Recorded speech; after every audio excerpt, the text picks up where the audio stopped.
Ćao youtuberi i dobrodošli u novi klip iz Android serijala u kojem ću da pričam o aktivnostima i layoutu, šta je to, kako smo mi u dosadašnjem toku kursa pričali smo o ovoj ovdje strukturi fajlova, pričali smo detaljno o manifest fajlu, ali nikako nismo mogli da zaobiđemo ova ovdje dva fajla koja su nam se non stop ovdje pojavljivala. I sad ćemo malo detaljnije da pričamo o njima. Znači ja ću sada ih pogasim ovdje sve i sada ćemo, ovo je nešto što smo mi već u prošlom tutorijalu sve ispričali. Sada ćemo prvo da spomenemo pojam aktivnost. Šta je to u stvari aktivnost? Aktivnost je komponenta koja je zadužena za prikaz grafičkog korisničkog interfejsa. Šta to sada znači? Znači, ja ću da je otvorim, nju ovdje nalazimo, znači u folderu Java gdje smo rekli ovo su testovi, to nas ne zanima, nas zanima Java kod i ovo je naša početna aktivnost koju je Android Studio kreirao za nas kada smo kreirali naš projekat Hello World i mi ćemo nju da otvorimo i ona izgleda ovako. Nemojte sada nešto da se zbunite, mi nismo ništa pričali o Java programskom jeziku, ja neću konkretno da pravim tutoriale za Javu, nego ću da pokušavam da objašnjavam i sam jezik kroz Android Studio, zato što kada bi objašnjavao suvu Javu, to bi napravilo veliku zbrku, dosta novih klipova, tako da vama nije bitno sad šta ovdje piše. Ono što vi ovdje možete vidjeti na prvi pogled jeste da je ovo neka klasa koja se zove main activity, to je ime naše aktivnosti, koja nasleđuje nešto, vama nije bitno sada šta, znači uglavnom ovo je ovdje zaduženo za kreiranje aktivnosti. App compat activity se nasleđuje zato što kad smo kreirali projekat smo štiklirali ono, ako se sećate backward components, da nismo štiklirali ovdje bi samo pisalo activity. I ovdje imamo neku overrideovanu metodu, znači koja je ponovo kreirana, rekreirana metoda onCreate. Šta se to ovdje dešava? Aktivnost, ajde prvo malo da kažemo, mi smo rekli da je samo aktivnost zadužena za prikaz grafičkog korisničkog interfejsa. Šta to znači? Znači sve što se, aktivnosti nam omogućavaju da sve što se dešava na aplikaciji, što vi kuckate, što šaljete poruke, što kliknete neko dugme, da nešto može da se obradi, u suštini da naša aplikacija može nešto da radi. Znači bez aktivnosti to ne bi bilo moguće i svaka aktivnost ima pridodata u sebe prozor gdje su raspoređene neke grafičke komponente koji je sam izgled aplikacije. A to sad dođemo do toga kad završimo s aktivnošću, to je u stvari layout. Nije bitno, evo sad ćemo to da ispričamo. Znači, ovdje imamo neku redefinisanu metodu onCreate. Ova metoda se poziva, ovo ovdje se inače zove metoda, znači opet sam rekao, bit će dosta nepoznatih pojmova zbog jezika Jave, ako nemate nikakvog iskustva sa programskim jezikom bilo kojim, ovo će vam malo biti čudno sada, ali ćete ući vrlo brzo u štos, nemojte da brinete. Znači, onCreate metoda, ona se poziva u trenutku kada je aktivnost kreirana. I mi ovdje imamo jednu liniju koda, ovo ovdje je poziv na roditeljsku klasu, to nije bitno, mi ovdje imamo jednu liniju koda koja nam govori koji layout će naša aktivnost da koristi. E sada, šta je layout? Njega ćemo da otvorimo. Layout je ništa više do jednog resursa, o resursu će biti ceo jedan klip, sljedeći klip će biti o resursima. Znači, layout je ništa više nego jedan resurs koji izgleda ovako, znači ovdje se nalazi u layoutu, dupli klik na njega i kao što vidite mi smo sada dobili našu aplikaciju Hello World. Znači, ovdje komponente koje se slažu, šta izgleda, šta mi ovdje stavljamo, to je layout, a ovo je aktivnost, znači klasa, kod, kako god vi to skapirate, koja je povezana sa ovim ovdje layoutom i koja nam omogućava da mi kada pokrenemo aplikaciju, kada ovdje nešto kliknemo, kada ovdje nešto uradimo, da ovdje napišemo kod koji će tada da se izvrši. Ono što mogu da kažem još o aktivnostima, mi smo ovdje redefinisali jednu metodu onCreate. Ona nije jedina, postoji još nekoliko metoda koje mogu da se redefinišu, ja ću da ih samo napišem, znači, a jedna od njih je onStart. Kao što vidite, Android Studio ima super opciju da mi ne moramo da pišemo ceo kod, on će sve da ispiše za nas, dovoljno je samo da napišemo onStart i izbacit će nam ponuđeno, kliknete Enter, on će da ispiše. Metoda onStart se poziva kada aktivnost postane vidljiva. Znači, kada aktivnost postane vidljiva dok je neko koristi, onda se poziva ova ovde metoda, dok se ova ovde poziva kada je operativni sistem kreira aktivnost. Jedna od kojih on start, onda ima on resume, sve gde je, on ima i restart, ali o njoj neću pričam jer nam nije bitna. Znači, resume ovo je metoda koja se poziva kada aktivnost ponovo postane vidljiva. Šta to znači? Ako smo neku drugu aktivnost otvorili i onda ova naša aktivnost više nije vidljiva, kad se vratimo na našu aktivnost, onda ova ovdje aktivnost postane vidljiva. Inače, u jednom trenutku može da bude aktivna samo jedna aktivnost i ta aktivnost ima određene životne etape, znači određene cikluse kroz koje prolazi i ja upravo pričam o njima. Znači, on start, on resume, on create, možemo tu još da kažemo on pause. On pause, znači šta to znači kada aktivnost postane pauzirana, kad se aktivnost pauzira zato što je druga neka aktivnost preuzela fokus. Znači, ako neka druga aktivnost bude otvorena, onda se ona prva aktivnost pauzira. To možemo, ovako stavit ćemo iznad on resume da bi bilo, šta sam uradio? Znači, on pause, pa on resume, prvo se pauzira, pa se onda kao ponovo pokrene. Jedna od sljedećih koju mogu reći je on stop. On stop, znači ona se poziva kada aktivnost više nije vidljiva. Kada aktivnost nije vidljiva, poziva se on stop. I mogu da kažem on destroy. On destroy se poziva kada je aktivnost totalno uništena. Znači, kada operativni sistem uništi aktivnost, onda se poziva on destroy. Ovo su neke od životnih etapa aktivnosti, znači nisu sada trenutno puno bitne. Mi možemo da demonstriramo kako to izgleda. Evo, ja mogu da vam napišem, nije bitno ako vam ovo sad ne bude jasno. Koristit ću klasu log i log.i, znači da ću da neku informaciju zabeležim u Android monitor sa nekim kodom koji će, na primjer, da se zove activity log i ovdje će da bude startovana. I sad ćemo ovo da kopiramo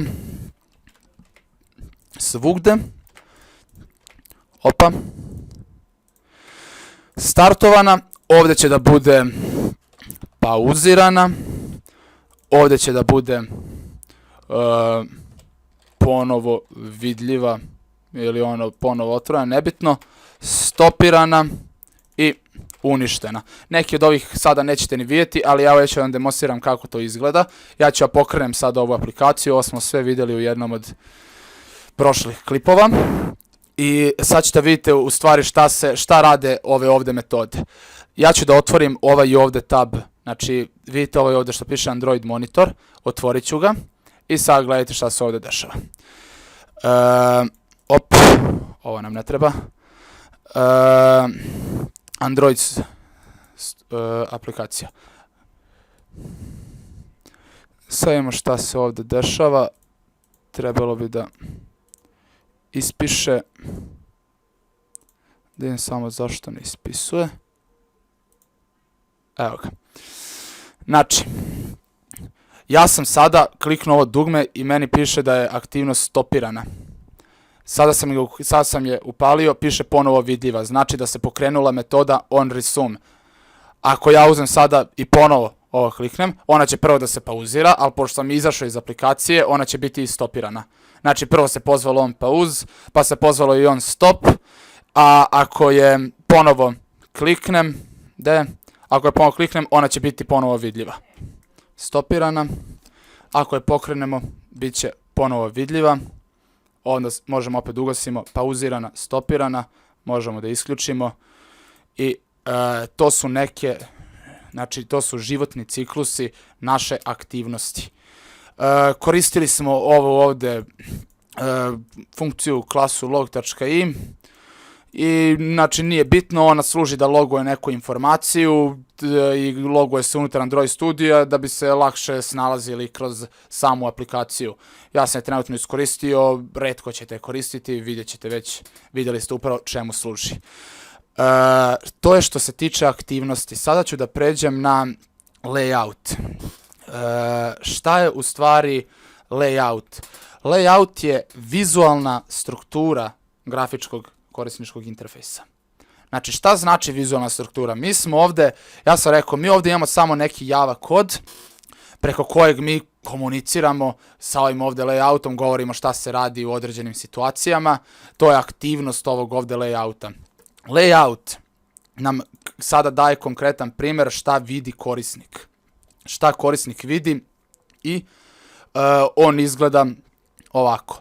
Kao što vidite, mi ovdje imamo ove elemente koji se zovu view elementi, to ću sad tek da ispričam, koje mi možemo da stavimo na naš interfejs. I ovdje imamo neki komponent 3 i ovdje imamo ova dva dugmeta koja će nama jedino biti bitna. Kao što vidite, imamo design dugme i text dugme. Design dugme je kako izgleda naš layout, dok je text dugme u tekstu napisan pomoću XML-a, znači vizualna struktura napisana pomoću XML koda.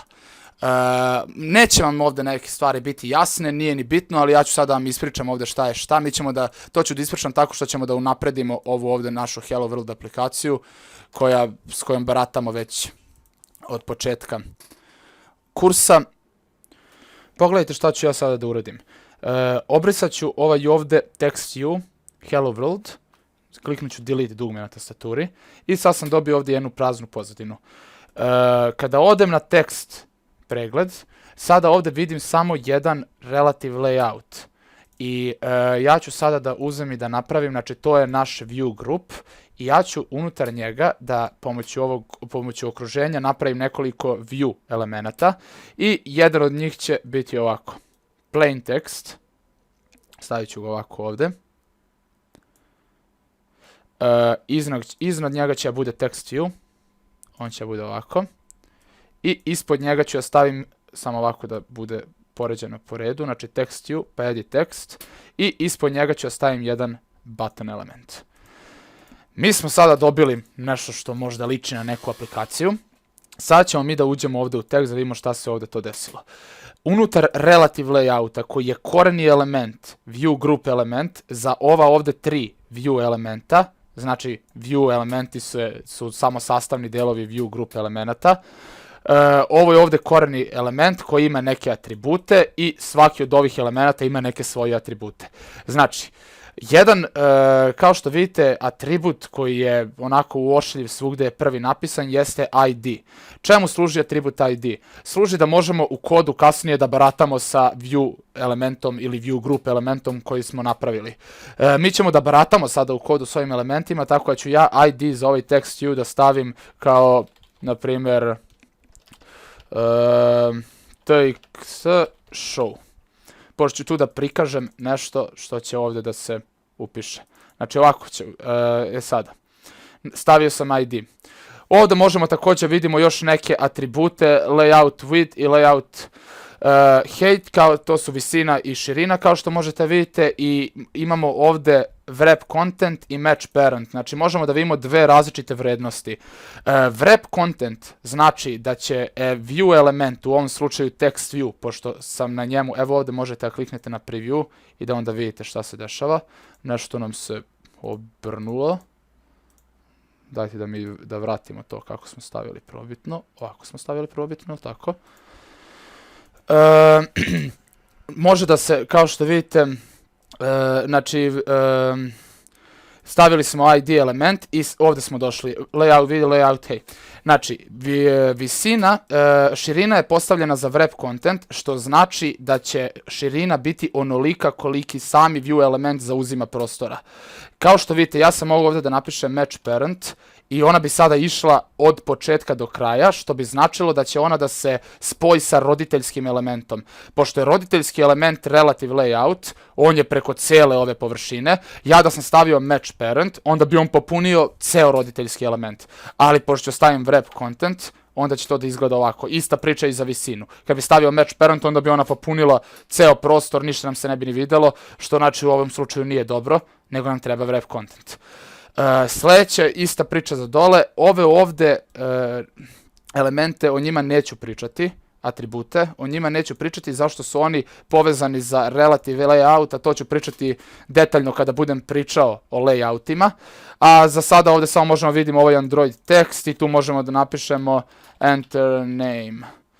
Znači unesite ime i ovdje ista priča. Imamo ID, stavit ćemo edit text name. Opet nam se ovdje malo poremetilo, to je zašto Android okruženje tako pravi, zato što koristimo relative layout koji nije baš praktičan, vidjet ćete i zašto. Isto wrap content i input type text person name nam isto nije bitno šta je i ovdje može enter your name, ali nećemo stavimo kao tekst nego kao hint. Znači da bude ono da nestane kada, znači atribut Android hint nam omogućava da u edit text elementu unesemo tekst koji ono nestane kada se klikne na njega. I ovdje isto ćemo da stavimo, znači, button click, tekst će bude enter, ili će tekst da bude, može, ajde enter, i jedan poseban atribut koji ćemo ovdje da definišemo jeste atribut onClick. I nazvat ćemo ga onButtonClick. Sad ćemo da vidimo šta taj atribut radi, samo da ovo ovdje što nam se sve poremetilo, ajde ovo da ovako dignemo da bude i preglednije. Evo ovako. On se sada pozicionira u odnosu na ovo gore, a ja to ne želim. Zato je relative layout loš za korišćenje. Evo nek bude ovako. Enter name, enter your name. Znači, mi smo trenutno pomoću XML-a i pomoću ovog ovdje okruženja napravili kako će da izgleda naša aplikacija. Ovi atributi koje sam ja ovdje pisao, isto mogu da se pišu i pomoću ovog ovdje panela. Znači, možete ovdje kliknuti na View All Properties, ali lakše će, vidjet ćete, vremenom će vam biti lakše da sami pišete atribute jer će vam ući u glavu. Znači, ne uče se na pamet, nemojte ovo da učite na pamet ni slučajno, nego će vremenom kako budete koristili da vam se ovo uđe u glavu, nego je nama bitno ovo ovdje što smo napisali, onButtonClick. Mi smo ovim ovdje atributom napravili jednu metodu, nismo je napravili, samo smo je definisali, koja će da se poziva kada se klikne na dugme. I mi ćemo sada da idemo u naš activity, ovo nam ne treba, mi ćemo da uđemo u naš activity i da napišemo sad tu metodu. Vama sada ovdje neće neke stvari biti jasne, ja ni ne želim da ih pričam, jer vam neće biti jasne, samo je uglavnom, to će sve vremenom ću naravno da ih ispričam, ne želim sad da ih ispričam. Ova metoda ovdje prima jedan objekat tipa view, isto vam to sada nije bitno, samo je bitno, znate da će ova metoda se pozove kada korisnik klikne na ovo ovdje dugme. Šta mi želimo da uradimo? Želimo da da ovdje korisnik unese ime i kada klikne na enter da ovdje ispiše hello pa to ime koje je uneo. Znači to je jedna, ajde da kažem, naša početna aplikacija, prva naprednija posle Hello Worlda i sad ćemo vidjeti kako ćemo to da uradimo. Prvo mora da dođemo do referenci na ove ovdje delove, znači na ovaj ovdje tekst i na ovaj ovdje edit tekst. Znači mi treba da napravimo dva objekta, jedan će da bude tipa text view, a drugi će da bude tipa edit text. Znači, mi smo napravili dva globalna objekta, neće vam sada, kapiram da vam neće biti jasno, ali pošto smo krenuli na Javu, ali rekao, ajde već je 6. tutorial da malo napredimo taj naš Hello World projekat. Unutar onCreate, mi kada se aktivnost napravi, želimo da dođemo do referenci na taj text view. To nam služi ovaj ovdje ID. Znači, enter name i mi smo ovdje napisali ID text show. I mi dolazimo na ovaj način. Text view je jedino, kastovat ćemo ga u objekat text view-a i sad postoji ova ovdje metoda find you by ID. Pristupamo klasi R, pričao sam kad sam pričao o strukturi da je jako bitna klasa, r.id.textShow. Mi sada unutar ovog ovdje text view elementa imamo smeštenu referencu na ovaj ovdje text view. I to ćemo isto da uradimo i ovdje. Edit text je jednako, kastovat ćemo u edit text, find you by id, r.id.edit text name, sam ga tako nazvao, jesam. Znači, došao sam pomoću ID-a do ovog ovdje edit teksta. Mi sad imamo ove dve reference i imamo ovdje onButtonClick koji će da nam kaže šta se desi kad se klikne na dugme. I napisat ćemo ovdje sljedeći kod. Znači ovdje pišemo šta se desi kad se klikne na dugme. Mi želimo da unutar ovog text view-a upišemo tekst iz edit teksta. Prvo dođemo do teksta koji je tamo napisan. String text, znači pravimo novi string koji će biti edit text.getText.toString. I što ćemo, znači getText metoda pozvana na edit text elementu, dolazimo do teksta koji je upisan u edit text i pretvaramo ga u string. I sve što ćemo da uradimo jeste da ćemo napisati textView.setText i ovdje ćemo da napišemo tekst. Znači, u stvari su i dve jako proste linije koda koje će vam biti komplikovane ako nemate iskustva u programiranju. Ako imate bilo kakvo ranije iskustvo, ovo će vam biti, skapirat ćete šta sam napisao. A ako ne, nema veze, nemojte brinete, jer ćemo mi kroz tutoriale da prolazimo i kroz Javu. Jer prvo se sada upoznajemo sa Android Studijom. Ja sam pokrenuo upravo aplikaciju, vidjet ćemo da li nismo napravili njenu grešku, nismo. Enter your name, ja ću uneći svoje ime, Miljan, enter. Miljan. Ovo nam se pomerilo, to je zbog relative layouta, verovatno se, zato što, znate zašto se pomerilo, zašto se umjesto da se pozicionira na ovaj ovdje edit text, ja sam stavio da se pozicionira u odnosu na text view. To ćemo pričati u jednom od tutoriala, to sada nije bitno, samo ovdje što sam napisao Miljan, ovo može da piše ne samo set text, nego na primjer hello, razmak plus tekst. I ponovo pokrenemo aplikaciju.